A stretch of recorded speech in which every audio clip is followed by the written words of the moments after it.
Job లేక ఇబ్బంది పడుతున్నారా? అయితే మెడికల్ కోడింగ్ మీకు మంచి ఆప్షన్. వెంటనే కాల్ చేసి కోర్సులో జాయిన్ అవ్వండి. నమస్తే, వెల్కమ్ టు సుమన్ టీవీ. ప్రస్తుతం మనతో పాటు ఉన్నారు తోడు నీడ ఆర్గనైజేషన్ ఫౌండర్ రాజేశ్వరి మేడం. మేడంతో మాట్లాడదాం. నమస్తే మ్యామ్. నమస్తే నవీన. మ్యామ్, ఒక డౌట్ చెప్పండి. అప్పుడు భర్త చనిపోయిన ఆడవాళ్ళు వివాహం ఎందుకు చేసుకోరు? మామూలుగా చూసుకుంటే భార్య చనిపోతే భర్త మాత్రం ఏదో కారణాలు చెప్పి పెళ్లి చేసుకుంటారు. ఒంటరిగా ఉండలేకో, పిల్లల్ని చూసుకోవాలనో, తన పనులు అవ్వట్లేదనో. అలా మరి భార్యలు ఎందుకు చేసుకోవట్లేదు? అంటే వాళ్ళకి కోరికలు, ఆశలు ఏమి ఉండవా? అంటే అన్ని చంపేసుకుంటారా వాళ్ళు? అంటే అందరి గురించి కాదు, కొంతమంది అయితే ఉన్నారు అలాగా. అంటే వాళ్ళు ఎందుకు అసలు పెళ్లి చేసుకోరు? అంటే అది ప్రతి మనిషికి సహజంగా వయసుతో పాటు వచ్చే కోరికలు, ఆశలు, ఇష్టాలు అన్నీ ఉంటాయి. భర్త సడన్గా చనిపోయినంత మాత్రాన అవన్నీ చచ్చిపోవు, చంపుకుంటారు, అవసరాన్ని బట్టి చంపుకుంటారు. మన భారతదేశంలో ముఖ్యంగా భర్త లేని స్త్రీ అనాథ కిందే లెక్క. అది ఏదో ఇంట్లో సేవ చేసుకుంటూ బ్రతకాల్సిందే తప్ప దాన్ని బయట సొసైటీలో ఫ్రీగా తిరగడానికి లేదు ఒకప్పుడు. అయితే వాళ్ళ ఇష్టాలతో సంబంధం అంతకంటే లేదు, ఎవరికి వాళ్ళ ఇష్టాలతో సంబంధం లేదు, చంపుకోవాల్సిందే. అయితే కాలం మారుతున్న కొద్దీ ఆడవాళ్ళు కొద్దిగా బయటికి రావడం మొదలుపెట్టారు, చదువుకున్నారు, ఉద్యోగాలు చేసుకుంటున్నారు. వాళ్ళు కూడా మామూలుగా అన్నీ ఉన్న స్త్రీలతో సమానంగా తిరుగుతున్నారు. కానీ వాళ్ళ మనసులో కోరికలు ఎక్కడికి పోతాయి? బయటికి వ్యక్తపరచలేరు. భయం. 100కి 90 మంది బయటపకపోయినా కూడా ప్రతి మనిషిలాగానే ఆవిడకు కూడా బొట్టు పెట్టుకోవాలి, పూలు పెట్టుకోవాలి, అందరితో సరదాగా తిరగాలి, భర్తతో సరదాగా సమయం గడపాలి అనే కోరిక ప్రతి ఒక్క ఆడదానికి ఉంటుందమ్మా. దాన్ని ఎవ్వరూ కాదనలేని నిజం. అది కాదు అని ఎవరైనా అన్నా కూడా అది అబద్ధమే. వాళ్ళ మనసును వాళ్ళు చంపుకొని మాయ చేసుకుని బయటికి పతివ్రత కబుర్లు చెప్తున్నారు అంతే.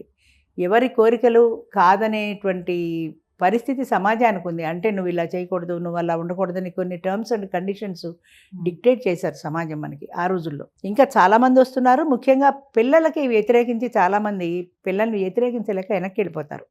పిల్లలు ఏదేదో చాలా పరువు తక్కువ అనుకుంటారు. మీ అమ్మ మళ్ళీ పెళ్లి చేసుకుందా అని. సమాజం ఊరుకోదు కదా. మీ అమ్మ మళ్ళీ పెళ్లి చేసుకుందా అని అడిగితే వీళ్ళు చాలా తప్పులా ఫీల్ అవుతారు. కానీ అవును, మా అమ్మ పెళ్లి చేసుకుంది, నేనే పెళ్లి చేశాను, మా అమ్మ ఒంటరిగా ఎన్నాళ్ళు ఉంటుందని తిరిగి సమాజాన్ని ప్రశ్నించలేరు వీళ్ళు.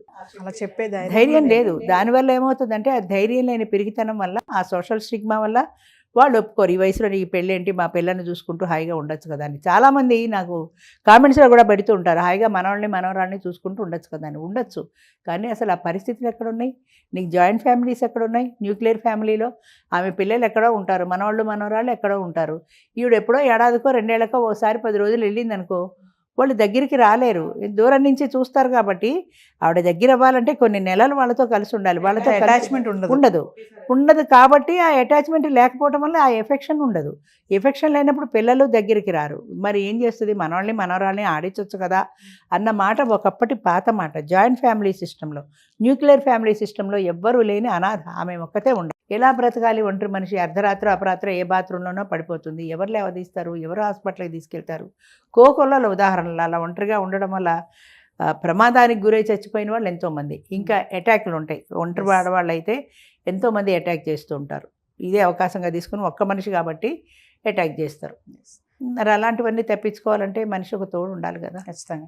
అంటే మేడం, తోడు నీడ ఆర్గనైజేషన్ రన్ చేస్తున్నారు కదా, అంటే మీ దగ్గరికి వస్తూ ఉంటారు చాలా మంది లేడీస్ కూడా, ఇలాంటి వాళ్ళు కూడా వస్తారు కదా.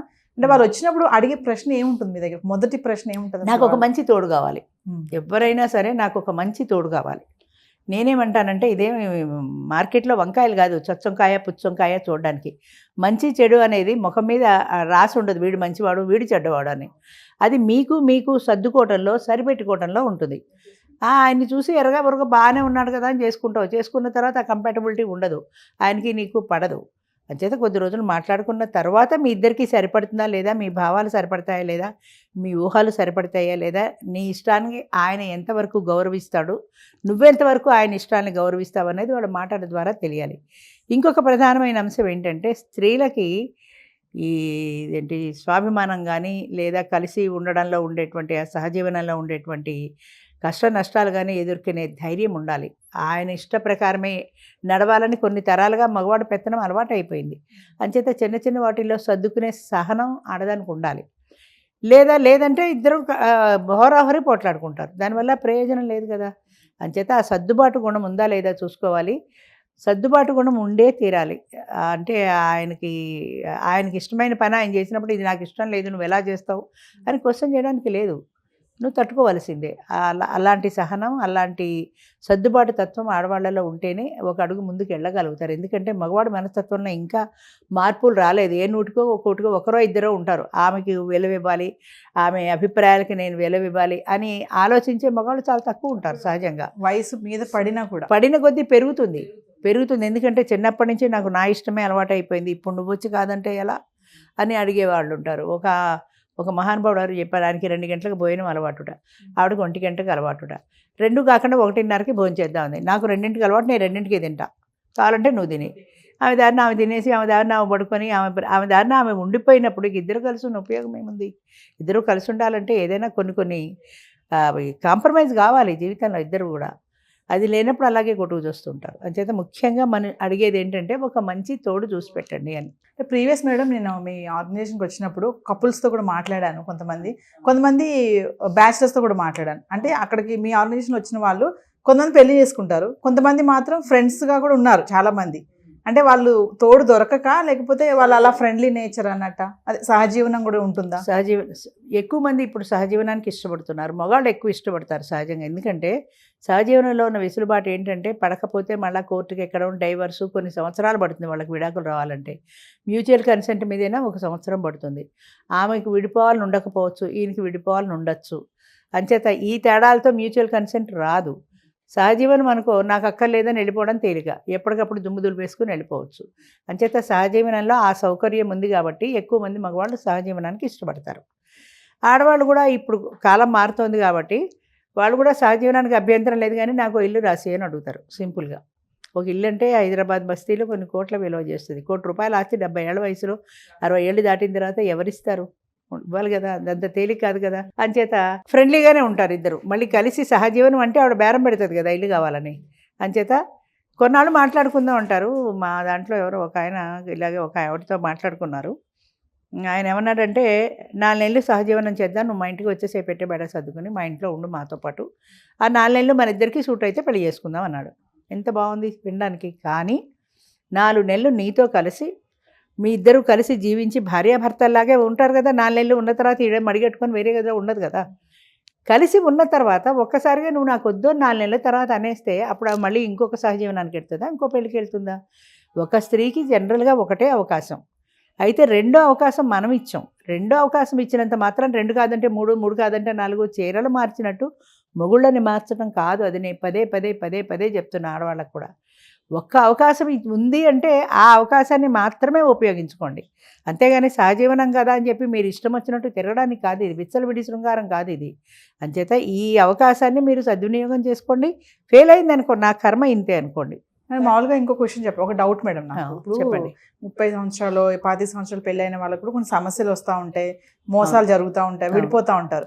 అంటే ఈ ముదిమి వయసులో పెళ్లి చేసుకున్న వాళ్ళకు కూడా ఇలాంటి సమస్యలు వస్తున్నాయా అంటే ఏం చెప్తారు మేడం? ఉన్నాయమ్మా, సమస్యలు లేని ప్రపంచంలో ఎవ్వరూ లేరు. ఇద్దరు మనుషులు కలిసి, ఒక భార్యాభర్తే కాదు, ఇద్దరు ఆడవాళ్ళు కలిసి ఉన్న సమస్యలు వస్తాయి, ఇద్దరు మగవాళ్ళు కలిసి ఉన్న సమస్యలు వస్తాయి, ఆడమగ ఉన్న సమస్యలు వస్తాయి. అయితే మెయిన్ కావాల్సింది ఏంటంటే వీళ్ళ బంధం గట్టిగా ఉన్నప్పుడు ఎలా వచ్చిన సమస్యలు అలాగే సాల్వ్ చేసుకుంటారు. అది లేనప్పుడే కొట్టుకుంటారు. సమస్యలు ఎన్నో వస్తాయి, కానీ కూర్చొని చర్చించుకోవాలి, దీనికి సొల్యూషన్ ఏంటి అనేది చూసుకోవాలి. రెండో విషయం ఏంటంటే, ఆడవాళ్ళు మగవాడు ఇంటికి వెళ్ళినప్పుడు ఈ మగవాడు నా సొంతం, నా మొగుడు నాకే సొంతం సినిమాలాగా వీడు నా మనిషి అన్న ఫీలింగ్ ఉండకూడదు. ఎందుకంటే 25 ఏళ్ల వయసు పెళ్లిలో అయితే ఆయన ఒక్కడే, కానీ ఆయనకు ఒక ఫ్యామిలీ ఉంది. అంతకుముందు ఆయన పిల్లలు ఉన్నారు, మిగతా వాళ్ళందరూ ఉన్నారు, భార్య లేదు. కానీ ఆ ఫ్యామిలీలో నువ్వు కలిసిపోగలగాలి, ఆ పిల్లల్ని నువ్వు కలుపుకోగలగాలి. నువ్వు ఆయన ఇంటికి వెళ్ళినప్పుడు ఆయనతో పాటు ఆయన కుటుంబాన్ని అందరినీ కూడా నువ్వు కలుపుకోగలిగినప్పుడు వాళ్ళు కూడా నిన్ను యాక్సెప్ట్ చేస్తారు. అది లేకుండా వాళ్ళ పిల్లలు వస్తే నన్ను చూడాలంటున్నాడండి, నేనెందుకు చూడాలి, నేనేమన్నా ఆయనా అని అడుగుతారు కొంతమంది. ఆయన ఇష్టమైనప్పుడు ఆయన కుటుంబాన్ని ఎందుకు ఇష్టపడవు? ఆ వయసులో కూడా ఆ వయసులో కూడా నా భర్త నాకే సొంతం, నా ఇల్లు నాకే సొంతం అన్న ఫీలింగ్ ఆ వయసులో కూడా ఉంటుంది. నేను ఎందుకు చూడాలి ఆయన పిల్లల్ని అంటే కేవలం ఆయన కోసమే వెళ్తున్నానన్న దృష్టితో ఉండకూడదు. అలా అందరూ ఉంటారంటే అలా కొంతమంది ఉంటారు. అలా ఉన్నప్పుడు అదే ఫీలింగ్ వస్తుంది కదా. ఆయనకి ఏమనిపిస్తుంది, ఆయన పిల్లలు ఇప్పుడు పండగకి పిల్లల్ని పిలవాలనుకున్నాడు అనుకో, ఈమె ఒప్పుకోలేదు, వాళ్ళు రాలేదు, ఈమెకి ఇష్టం లేదు కాబట్టి వాళ్ళు వచ్చిన ముఖం మార్చుకొని చూస్తే వాళ్ళకి అర్థమైపోతుంది కదా ఈవిడికి మనం రావడం ఇష్టం లేదని, వాళ్ళు దూరం అయిపోతారు. ఆయన ఈవిడితో బంధం తెచ్చుకున్నంత మాత్రాన పాత బంధాలు తెంపుకోలేదు కదా, తెంపుకోలేడు కదా, దాన్ని నువ్వు ఎందుకు యాక్సెప్ట్ చెయ్యవు?